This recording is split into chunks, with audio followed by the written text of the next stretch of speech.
नमस्कार, जय श्री कृष्ण। मेरी पुरानी वीडियो जो आप लोगों ने देखी है, कमेंट्स में आप लोगों ने जो क्वेश्चन किए हैं, मैंने उन लोगों के जो आंसर देते हुए बना, मैंने कमेंट्स में वो आंसर दिए हैं, ठीक है। और आप लोग बस कमेंट्स में लिखते जाइए, प्यार आप लोग अच्छा कर रहे हैं। वीडियो को लाइक कीजिएगा और हो सके तो वीडियो को पूरी देखने की कोशिश कीजिएगा, आखिरी तक देखिएगा। इससे क्या है, मुझे सपोर्ट मिलेगा। और इसी तरीके से मैं हर भाव, हर राशि और हर ग्रह के बारे में वीडियो बनाते जाऊंगा आपके ही अनुसार, ठीक है ना। हमारी एस्ट्रोलॉजी क्लास इसी प्रकार चलती रहेगी। तो अब इस बार नंबर आ रहा है वृषभ लग्न का। वृषभ लग्न में 9 ग्रहों का क्या फलादेश है 12वें हाउस में, 12th हाउस। पिछली बार भी हमने जो वीडियो बनाई थी 12th हाउस के ऊपर ही बनाई थी। इस बार भी हम वीडियो 12th हाउस में बना रहे हैं, सिर्फ लग्न चेंज हो रही थी। पिछली बार हमारी मेष लग्न थी, इस बार हमारी वृषभ लग्न है। और ऐसे ही करके हम प्रत्येक लग्न के ऊपर, प्रत्येक भाव के ऊपर और ग्रह को बिठाकर राशियों के साथ उनका फलादेश करेंगे। तो वृषभ लग्न की बात करते हैं। वृषभ लग्न में जब चंद्रमा 12th हाउस में बैठ जाता है, जहां पर ये चंद्र लिखा है, ये 12th हाउस है, ठीक है। हर बार बताता हूं मैं आपको, ये 12th हाउस हो गया आपका, ठीक है ना। तो वृषभ लग्न में चंद्रमा यहाँ तृतीयेश होने के कारण अशुभ फलदायी होता है। तृतीयेश मतलब ये, ठीक है, कर्क राशि है, कर्क राशि का स्वामी होता है चंद्रमा। तो जहाँ पर ये मैंने राउंड बनाया है, ये तृतीय भाव हो गया, तृतीय भाव में कर्क राशि है, तो इसका स्वामी क्या कहलाया, तृतीयेश यानी चंद्रमा। कर्क राशि का स्वामी होता है चंद्रमा। तो चंद्रमा यहाँ अशुभ फलकारी होता है व्यय भाव में, परिश्रम भाव का, ठीक है ना। तृतीयेश जो है परिश्रम का है और ये 12th हाउस जो है ये व्यय का है। यहाँ तृतीयेश चंद्रमा व्यय भाव में मेष राशि में पराक्रम भंग योग बनाता है, यानी जातक को आलसी बनाता है, पराक्रम भंग योग बनाता है। इसका कहीं कहीं अच्छा फल भी है, कई प्रकार से, वो भी आपको समझाऊंगा किस प्रकार से है। जातक साधारणतः आलसी होता है, द्वेषी होता है, जातक को नेत्र रोग होता है, खासकर जातक की बाईं आंख में कमजोरी होती है, ठीक है ना। और बाईं आंख जातक की है ना कहीं लाल रेसे पड़ जाते हैं, उन बाईं आंख में जातक की लाल रेसे पड़ते हैं। लाल रेसे इसलिए क्योंकि मेष राशि अग्नि तत्व की राशि है। गते चंद्र वाय चक्षु विनश्यति, जातक क्रोधी होगा क्योंकि चंद्रमा अग्नि संज्ञक राशि में बैठा है, यानी मेष राशि में चंद्रमा बैठा है, तो जातक क्रोधी होगा, जिद्दी होगा, ठीक है। 12वां स्वभाव किस चीज का है, इस पॉइंट को समझिए, तब आपको एक क्रोध समझ में आएगा। 12वां भाव हमारा तपस्या का है, जेल का है, खर्च का है। तो चंद्रमा यहाँ पर बैठा है 12वें भाव में, व्यय का है, ईर्ष्या का है, मोक्ष का है, तपस्या का है, घने जंगल का है, डॉक्टरी का है, हॉस्पिटल का है, जेल का है।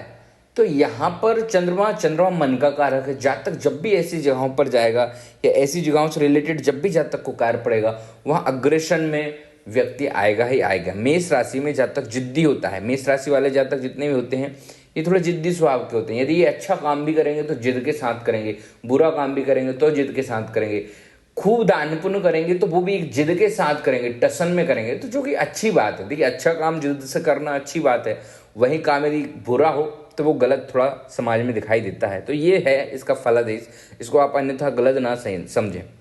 भृगु संहिता के अनुसार ध्रुवजने दुष्पाप भद्र्यः कोपोद्भव व्यसन, जातक अयक्षय भोजी करता है, ठीक है ना, व्यसनी होता है, फालतू के कार्यों में रुचि रखने वाला होता है, क्रोध में अपना समय बिगाड़ने वाला होता है, यानी अपना काम भी बिगाड़ लेता है। जातक को जब क्रोध आता है तो जातक अपना स्वयं का काम बिगाड़ लेता है, ठीक है ना।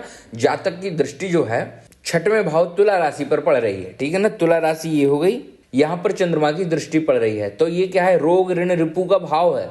ये जो भाव है ना, ये रोग का है, कर्ज का है, शत्रुता का है, ये वाला भाव। यहाँ पर चंद्र की दृष्टि पड़ रही है, तो ऐसे में क्या होगा, गुप्त रोग की समस्या बन सकती है, गुप्त शत्रु बन सकते हैं।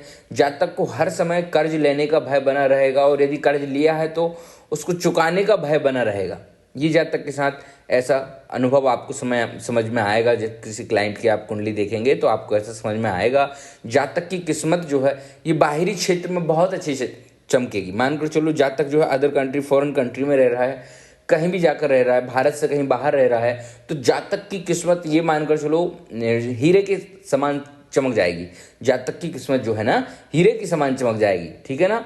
वहीं पर जातक की दशा की, देखिए, यदि जातक इंडिया में जन्म लिया है, मुंबई में जन्म लिया है और मुंबई में ही रह रहा है, तो जातक को चंद्रमा की दशा का फल शुभ नहीं मिलेगा।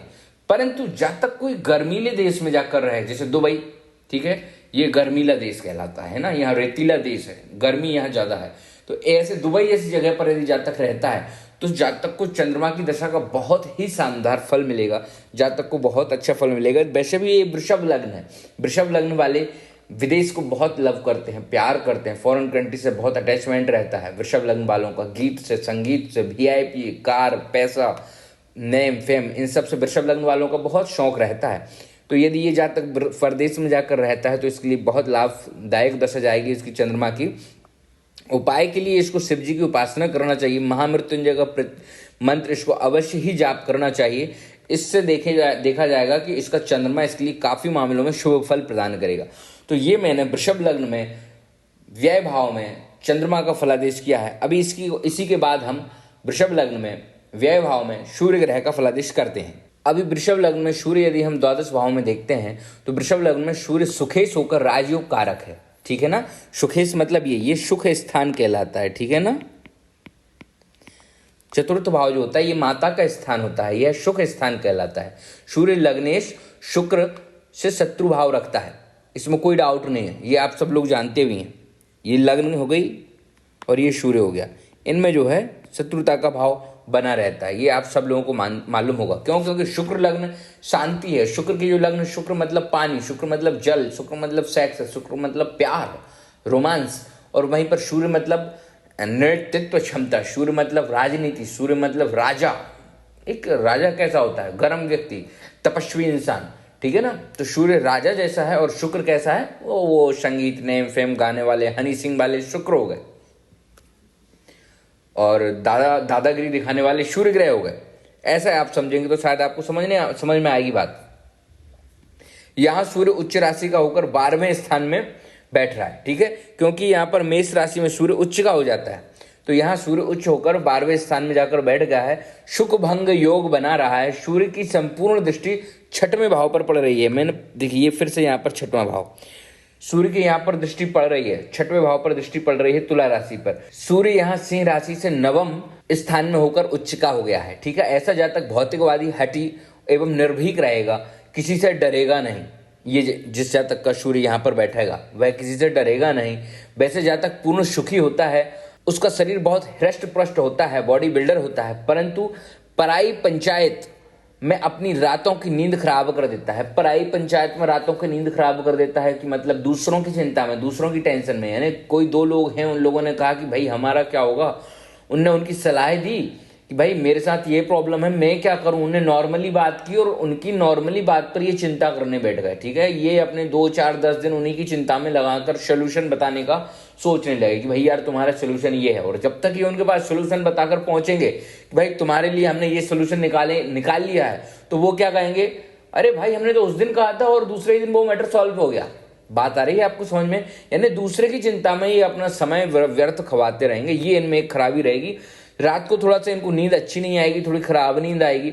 अपने परिवार की सुख शांति कहीं ना कहीं अपनी जिद के कारण ये उसको है ना, और शत्रुता के कारण परिवार की सुख शांति को भी कहीं ना कहीं डिस्टर्ब करेंगे। हालांकि बाकी सब चीजों में ये अच्छे रहेंगे, सूर्य की दशा इनकी अच्छी रहेगी। परिवार को एक समय आने पर ये सपोर्ट भी बहुत अच्छी मात्रा में करेंगे, ऐसा नहीं है कि सपोर्ट नहीं करेंगे, परिवार को सपोर्ट करेंगे, उसमें कोई डाउट नहीं है। परंतु क्या है, शत्रु देखिए कर्म भाव परिवार यहाँ पर जो है ना शनि की राशि हो गई है, और लाभ भाव यहाँ सूर्य से षष्ठ हो गया है। तो लाभ जो है संघर्ष से होगा, ऐसे आसानी से लाभ भी नहीं होगा। तो 1 वर्ष के बाद यानी यदि सूर्य आपका मेष राशि का उच्च के 12वें भाव में बैठा है वृषभ लग्न वालों का, तो 36 वर्ष की आयु के बाद इन्हें सफलता मिलती है। तब तक के लिए इनका समय थोड़ा सा खराब रहता है, जिस कारण से कि परिवार वालों को भी समस्या होती है। बाद में इनकी लाइफ बहुत अच्छी होती है और फिर ये परिवार को भी सपोर्ट करते हैं, फिर इनका समय अच्छा हो जाता है। और ये मतलब शत्रुहंता योग का भी इनकी कुंडली में निर्माण होता है। जातक को कहीं भी डर नहीं लगता है, क्योंकि मंगल की जो राशि होती है उच्च राशि, वह इनके भाग्य भाव में ही निश्चिंत होकर वह मैदान में अखाड़े में उतर जाते हैं। वैदिक ज्योतिष में देखें तो श्री कृष्ण की भी वृषभ लग्न थी, श्री कृष्ण की भी वृषभ लग्न थी, और श्री कृष्ण का सूर्य यहाँ बैठा था वैदिक ज्योतिष में यदि हम देखते हैं तो, ठीक है ना। और मंगल यहाँ पर बैठता था उनका। तो इस प्रकार से कुछ बातें हैं, वो भी कभी बताऊंगा। श्री कृष्ण जी की कुंडली का संपूर्ण फलादेश और श्री राम जी की कुंडली का संपूर्ण फलादेश करूंगा। तो अभी मैंने सूर्य का फलादेश किया है, अब इसके बाद है ना आपके लिए मैं बुध ग्रह का फलादेश करता हूँ। चलिए बुध ग्रह का फलादेश कैसा होता है उसको समझते हैं। बुध यहाँ पर धनेश और पंचमेश होकर राजयोग कारक बनता है। धनेश कैसे, ये धन भाव हो गया और ये पंचम भाव हो गया। इन दोनों का स्वामी होकर बुध कहाँ पर बैठ गया, व्यय भाव में, ठीक है ना। इन दोनों का स्वामी होकर बुध व्यय भाव में बैठ गया। बुध यहाँ मंगल के घर में, मंगल के प्रति बैठा है, मंगल की राशि में बैठा है, ठीक है। तो ये उदासीन समय होता है, ठीक है। परंतु मंगल बुध से शत्रुता रखता है। यहाँ बुध के कारण धनहीन योग बनता है एवं संतानहीन योग भी निर्मित होता है। आपको याद हो तो मैंने पिछली बार कहा था कि पंचमेश जब भी यहाँ पर बैठा हो, पंचम भाव ये कहलाता है पंचम भाव। पंचम भाव का स्वामी जब भी यहाँ बैठता है तो संतान सुख में कहीं ना कहीं कमी आती है। तो यहाँ पर पंचमेश बुध यहाँ आकर बैठ गया है और वो भी शत्रु राशि यानी मंगल की राशि जो है, 1 नंबर राशि है, वहाँ पर बुध बैठा है। तो संतान सुख में कहीं ना कहीं कमी आएगी। तो ये संतान के प्रति फलादेश अशुभ रहेगा, ठीक है ना। उसके अलावा यदि हम बात करें तो जातक का बौद्धिक व मानसिक स्तर विकसित नहीं हो पाएगा पूर्ण तरीके से। ऐसा जातक राज्य द्वारा पीड़ित हो सकता है, न्यायालय में दंड मिल सकता है, जातक की संतति उद्दंड हो सकती है, संतान उद्दंड हो सकती है, जातक का धन व्यर्थ के कार्यों में खर्च होता है, जातक का धन गुप्त शत्रुओं द्वारा खर्च किया जाता है, जातक को लोग लूटने का प्रयास करते हैं और जातक लुट भी जाता है। जातक गुप्त विद्याओं का जानकार होता है, परंतु जब तक सही समय नहीं आ पाता है तब तक जातक उन गुप्त विद्याओं का सही प्रयोग नहीं कर पाता है। आप देखेंगे यहाँ पर पूर्ण दृष्टि पड़ रही है तुला राशि पर, शत्रु भाव पर। तो तुला राशि जो है बुध की मित्र राशि है। तो बुध की दृष्टि शत्रु भाव पर पड़ने पर जातक के शत्रुओं का नाश स्वतः हो जाएगा। जातक को नाश करने में जरूरत नहीं है, और मानकर चलो नाश करता भी है तो नाश करने में सक्षम होगा। जातक बात का पक्का नहीं होगा, ठीक है ना, क्योंकि बुध ग्रह यहाँ पर शत्रु राशि में है। तो जातक बात का पक्का नहीं होगा। जातक को सदैव बहन, बेटी, पत्नी, वाइफ इनकी चिंता सताती रहेगी, या इन पर थोड़ा सा शक या इन पर डाउट की बात कहें तो वो भी इसको जातक को होता रहेगा। उनके एजुकेशन, उनके बड़े होने की, उनकी शादी विवाह, कॉलेज की चिंता भी जातक को सताती रहेगी। और यदि दशा की बात करें तो जातक को बुध की दशा शुभ कार्यों में खर्चा बढ़ाएगी। जातक है ना यात्राओं द्वारा धन कमा सकता है। जातक को ट्रेवलिंग का जैसा एक्सपोर्ट इंपोर्ट जैसा काम, ट्रेवलिंग का काम यदि जातक करता है तो अच्छा धन कमा सकता है। और यह बुध की दशा जातक को है ना ऋणी भी बनाएगी। बुध की दशा में मंगल की, गुरु की अंतरदशा वगैरह जब आएंगी तो जातक को, चंद्र की अंतरदशा वगैरह आएंगी तो जातक को है ना कर्जा भी जातक को बढ़ा सकती है बुध की दशा, ठीक है ना। तो ये मैंने जातक के लिए, वृषभ लग्न के लिए बुध की महादशा का भी फल किया, बुध का है ना व्यय भाव में बैठने का फलादेश भी किया। मंगल ग्रह रह गया है। अब इसके बाद मंगल ग्रह का फलादेश करते हैं कि मंगल ग्रह यहाँ पर बैठकर क्या फल देगा। वृषभ लग्न में मंगल यदि हम व्यय भाव में देखते हैं तो सप्तमेश एवं व्ययेश होने के कारण मंगल यहाँ द्वितीय मार्केश होता है, जो कि अशुभ फल कारक होता है। सप्तमेश और मार्केश, ठीक है ना। तो यह देखो व्ययेश ये हो गया, सप्तमेश ये हो गया, इन दोनों का स्वामी होकर मंगल वहां पर बैठ गया। तो यह जो है ना अशुभ फलकारी हो गया। यहाँ मंगल मेष राशि में बैठकर स्वयग्रही है, मतलब अपनी ही राशि में बैठा है। यह कुंडली में जातक को मांगलिक दोष लगता है। ऐसा जातक की आवाज बुलंद होती है, दबंग आवाज होती है, क्योंकि मंगल स्वयं की राशि में है, गर्म राशि में, अग्नि तत्व राशि में है। जातक अच्छे से भी बात करेगा तो लोगों को ऐसा लगेगा कि दादागिरी में बात कर रहा है, इसमें गर्मी है इस जातक के अंदर कुछ, ठीक है।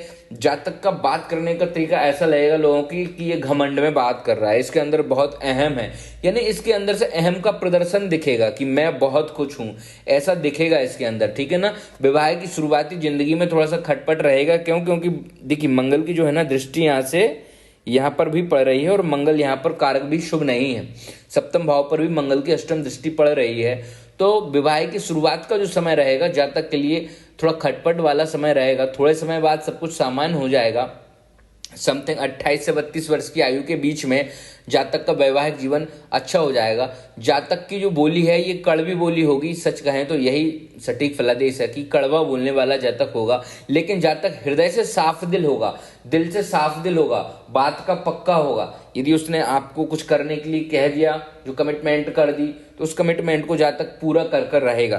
देखिए मंगल की चौथी दृष्टि यहाँ पर पड़ रही है, तो जातक अपने कहे हुए काम से पीछे नहीं हटेगा और अपना काम पूरा कर कर दिखाएगा। ऑफिस की यदि बात है तो ऑफिस का काम पूरा करके दिखाएगा। जातक की दृष्टि यहाँ भी पड़ रही है और यहाँ भी पड़ रही है मंगल की दृष्टि, तो शत्रु रोग ऋण इनसे भी जातक निपट लेगा। और सप्तम भाव पर दृष्टि पड़ रही है तो वो हमने बताया कि 28 से 32 वर्ष की आयु के बीच वृषभ लग्न का यदि है, ये वृषभ लग्न में व्यय भाव में यदि मंगल बैठा है तो 28 से 32 वर्ष की आयु के बीच जातक का वैवाहिक जीवन सुधर जाएगा, अच्छा हो जाएगा। यहाँ पर हम दृष्टि की भी बात जो कर रहे हैं ना, ये हमने आपको बताया कि अभी तीसरे भाव में और छठवें भाव में और सप्तम भाव में जो मंगल की दृष्टि पड़ रही है, तो ये दृष्टियों का पूरा सोल्यूशन ये है कि जातक बड़े परिवार वाला कहलाएगा, अच्छा व्यक्ति कहलाएगा, अच्छा कार्य करने वाला कहलाएगा, शत्रुओं का नाश करने वाला होगा, जातक का नाम बहुत होगा और जातक के साथी कई होंगे। देखिए ये है ना, छोटे भाइयों का, बड़े भाइयों का, मित्रों का भी होता है, तो जातक का समर्थन करने वाले भी बहुत होंगे। परिवार वाले लोग भी जातक का समर्थन करेंगे और मित्र लोग भी जातक का समर्थन करेंगे। जातक शत्रुओं को कभी भी क्षमा करने वाला नहीं रहेगा। यदि किसी शत्रु ने कुछ कर दिया है तो ये नहीं कि भूल जाए। जातक, मैंने कहा ना, जिस तरीके से वो पूरा काम करने वाला रहेगा, ये कार्य का हो गया, ये शत्रु का है, तो शत्रु को भी जड़ से मिटाने वाला रहेगा यहाँ का मंगल। जातक को मंगल की दशा, अंतरदशा, प्रत्यंतर दशा बहुत ही अच्छा फल देगी। ये वृषभ लग्न में जो मैंने है ना मंगल का फलादेश बताया है, वृषभ लग्न में व्यय भाव में यदि मंगल बैठता है तो उसका फलादेश आप लोगों को बताया है। अभी इसके बाद हम बात करते हैं गुरु ग्रह की, कि गुरु ग्रह वृषभ लग्न में व्यय भाव में यदि बैठता है तो आपके लिए क्या फल देता है। वृषभ लग्न में गुरु ग्रह जो है ये लाभेश व अष्टमेश है, ठीक है ना। अष्टमेश ये हो गया और लाभेश ये हो गया। इन दोनों का स्वामी बनकर कहाँ बैठा है गुरु? व्यय भाव में। ये व्यय भाव हो गया। मेष राशि में बृहस्पति, ये मित्र राशि, देखिए मेष राशि मंगल की राशि हो गई है ना। तो यहाँ पर ये गुरु है ना मंगल का मित्र है, यानी मित्र की राशि में गुरु बैठ गया है, तो यहाँ पर लाभ भंग योग बना रहा है। परंतु अष्टमेश होकर बृहस्पति का द्वादश स्थान में जाने से सरल योग की सृष्टि भी बन रही है। ये अष्टम भाव है, तो अष्टमेश, ये 9 राशि जो है ना ये गुरु की राशि है, तो अष्टमेश होकर जो है ना गुरु व्यय भाव में बैठ रहा है, तो इसलिए सरल योग की सृष्टि भी हो रही है। गुरु ग्रह की सारी बुराइयां खत्म हो गई हैं। अष्टमेश होकर व्यय भाव में बैठने से गुरु ग्रह की सारी बुराइयां खत्म हो गई हैं। ऐसा जातक दीर्घ पुरोहित होता है, कोई पुराना या पूर्व जन्म का पुरोहित भी कहेंगे तो गलत नहीं है, कोई पूर्व जन्म का पंडित होता है, वेदों का, शास्त्रों का ज्ञानी होता है, कर्म कांड का ज्ञाता होता है, परोपकारी होता है, देश विदेश की यात्राएं करने वाला होता है, धन खर्च एवं अपव्यय में विशेष ध्यान रखने वाला होता है कि हम कहाँ कितना पैसा लगा रहे हैं और ये अच्छा लगा रहे हैं या बुरा लगा रहे हैं।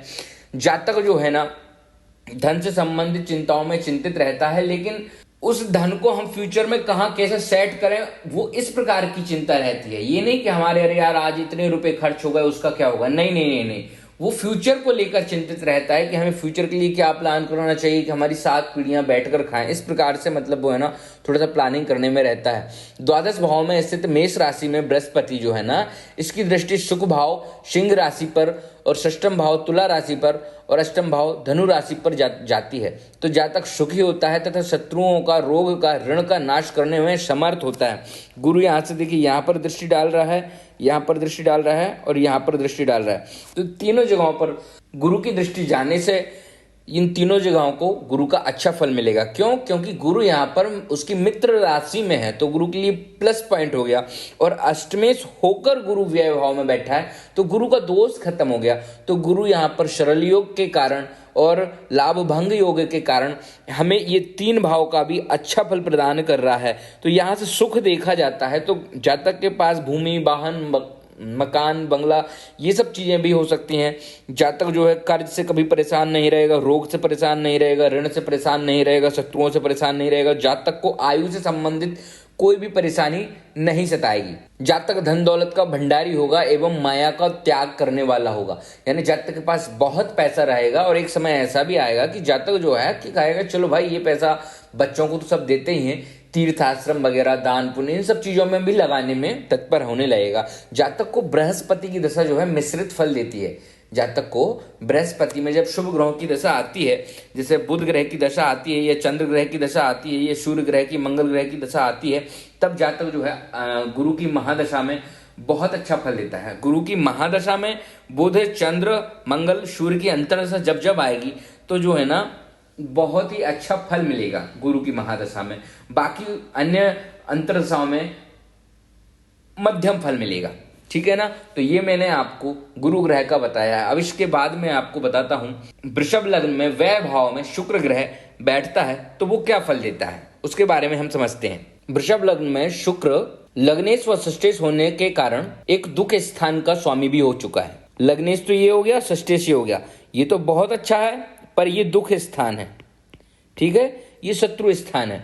तो यहाँ का स्वामी होकर शुक्र यहाँ पर बैठ रहा है, इसका और इसका, 1 और 2, इन 2 भावों का स्वामी होकर यहाँ पर बैठ गया। अभी देखो इनमें षडाष्टक योग भी बन रहा है, यहाँ से ये 6वां है और यहाँ से ये 8वां है, तो ये षडाष्टक योग बन गया और षडाष्टक योग बनकर शुक्र यहाँ पर बैठ गया। तो यहाँ पर ये कहने को अशुभ फल प्रदाता बन गया है, कहने को अशुभ फल प्रदाता बन गया है। परंतु एक बात और ध्यान रखना, लग्नेश कभी भी अशुभ फल नहीं देता, ये प्लस पॉइंट है। इस दुख भाव को आप भूल जाओ, लग्न को ध्यान रखिए। लग्नेश स्वामी यहाँ पर बैठा है तो ये लग्नेश कभी भी बुरा फल नहीं देता, अशुभ फल नहीं देता। द्वादश स्थान में बैठकर 6ठे स्थान तुला राशि को पूर्ण दृष्टि से देख रहा है, यहां से जो है ना ये इसे पूर्ण दृष्टि से देख रहा है शुक्र। ये लग्न भंग योग बना रहा है, लग्न शुक्र 12वें होने से योग बना रहा है, ऐसा लग्न शुक्र 12वें स्थान में बैठने से ऐसा योग बन रहा है। ऐसा जातक परिश्रम का पूरा लाभ नहीं कमा पाता, ये एक अलग बात है। जातक बाप दादाओं की संपत्ति का लाभ भी पूरी तरीके से नहीं उठा पाता है। जातक खर्च करने वाला होता है, आमदनी से अधिक रुपया खर्च करने वाला होता है, घुमक्कड़ होता है। जातक की स्त्री बीमार रहती है। ऐसा जातक राजनीति में बहुत अच्छा पैर जमाने वाला होता है। यहाँ पर बस एक इसका यही शुभ फल है, क्योंकि ये शनि की राशि होती है तो राशिगत तीसरी दृष्टि ये है। तो यहाँ पर जातक राजनीति में बहुत अच्छा पैर जमा लेता है, राजनीतिक दुनिया में यदि जाता है तो लोग इसे बहुत अच्छा समझते हैं। जातक दिखने में नेम फेम में बहुत अच्छा होता है, बट जातक जो है ना बाहरी क्षेत्र फॉरेन कंट्री यदि जाता है तो उस हिसाब से ये फलादेश बहुत अच्छा रहेगा। परंतु उसकी पर्सनल लाइफ को यदि देखा जाए तो यह उसके लिए बिल्कुल अच्छा नहीं है।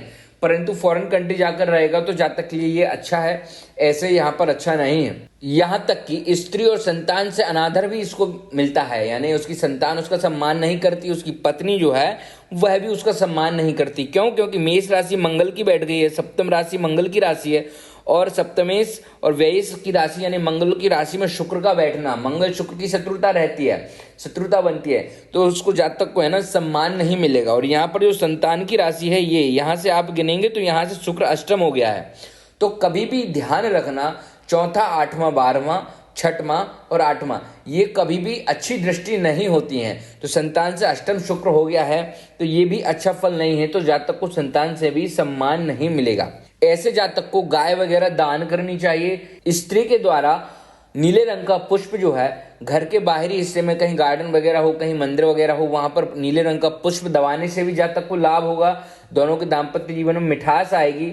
ऐसा आप कुछ नहीं तो साल में एक बार करें, तिथि पर करें, त्योहार पर करें, कार्य सर्व कार्य सिद्धि योग के दिन करें, ऐसा वाला उपाय। यह प्रयोग कुछ नहीं तो 27 शुक्रवार रेगुलर कर लें तो भी ठीक है।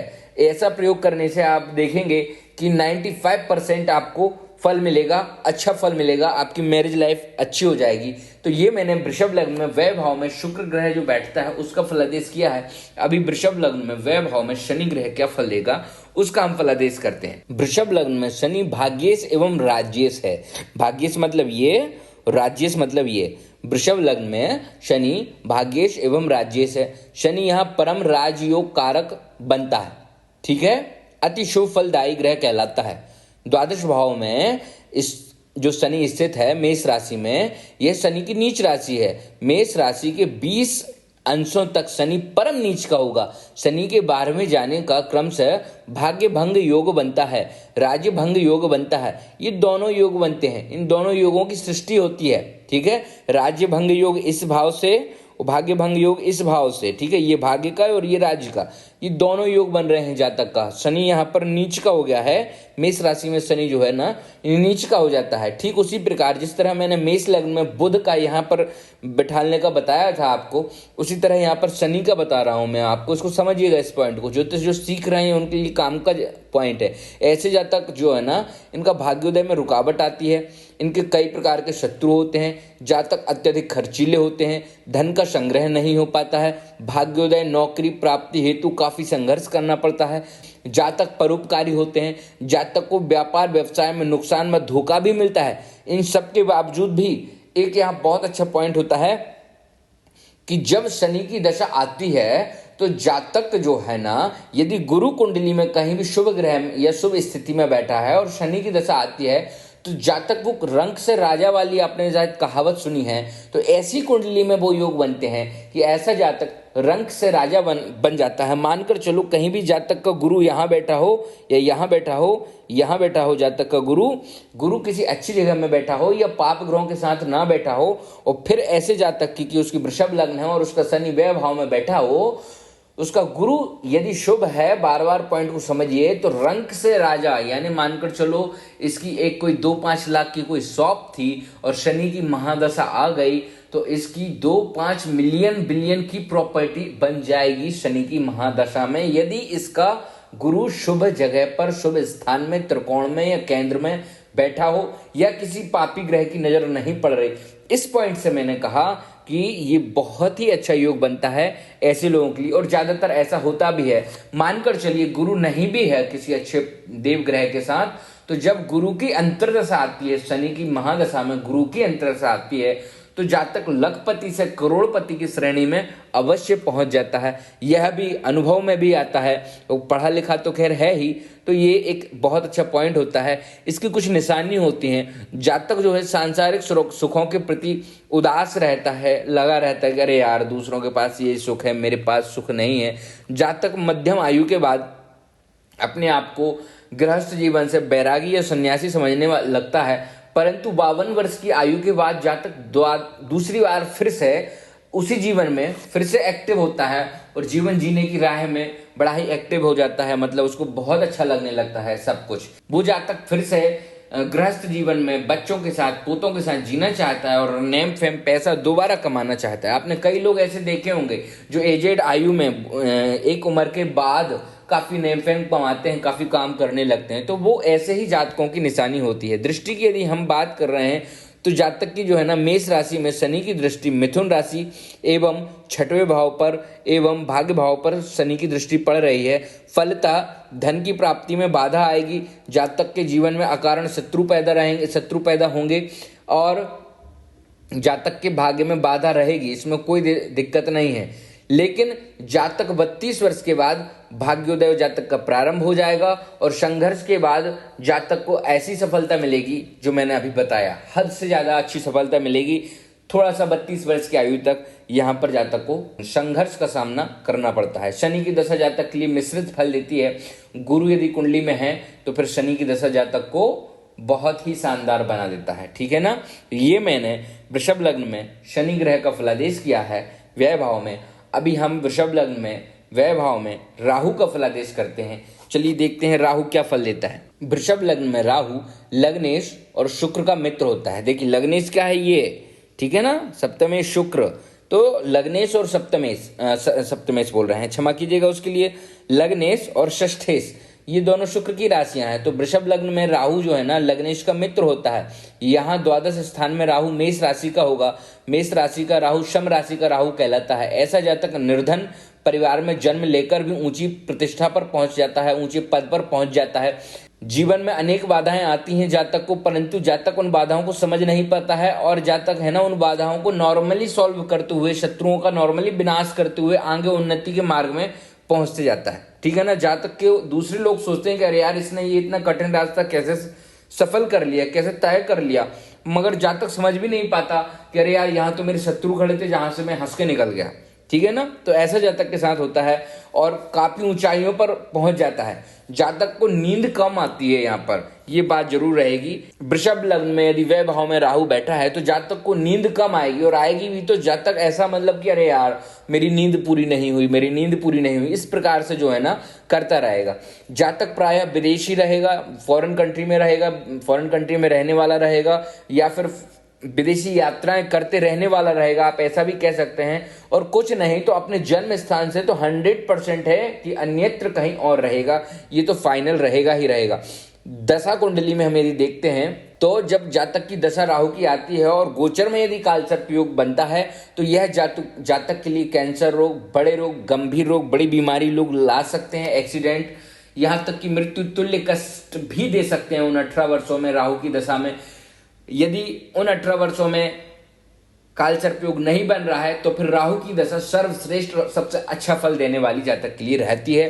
तो ये मैंने वृषभ लग्न में व्यय भाव में राहु का फलादेश किया है कि राहु यहाँ बैठकर क्या फल देगा। अभी केतु ग्रह रह गया है, हम उसके बारे में और चर्चा करते हैं कि यहाँ पर केतु हमें क्या फल देगा व्यय भाव में वृषभ लग्न में, ठीक है ना।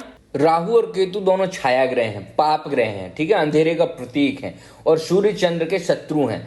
राहु राक्षस का सिर है, सर्प और मुख है, अतः ज्यादा डरावना व घातक है, जबकि केतु राक्षस का धड़ है, सर्प की पूंछ है, ज्यादा घातक नहीं है। अपितु केतु के लिए हाथ में ध्वजा जो कीर्ति का प्रतीक है। इस सूक्ष्म अंतर को हमें समझना चाहिए यहाँ पर, ठीक है, तभी हमें फलादेश की सूक्ष्मता समझ में आएगी। राहु जिस भाव में होता है उसका नाश करता है, जबकि केतु जिस घर में बैठता है जातक को उस घर की महत्वाकांक्षा, उस घर की भूख, उस घर की प्यास को बढ़ा देता है। केतु यहाँ द्वादश स्थान में मेष राशि में यदि बैठता है तो केतु यहाँ अपने मित्र मंगल की राशि में होने के कारण शुभ फल देने वाला होता है, ऋण व रोग से मुक्ति दिलाने वाला होता है, मोक्ष प्रदाता होता है।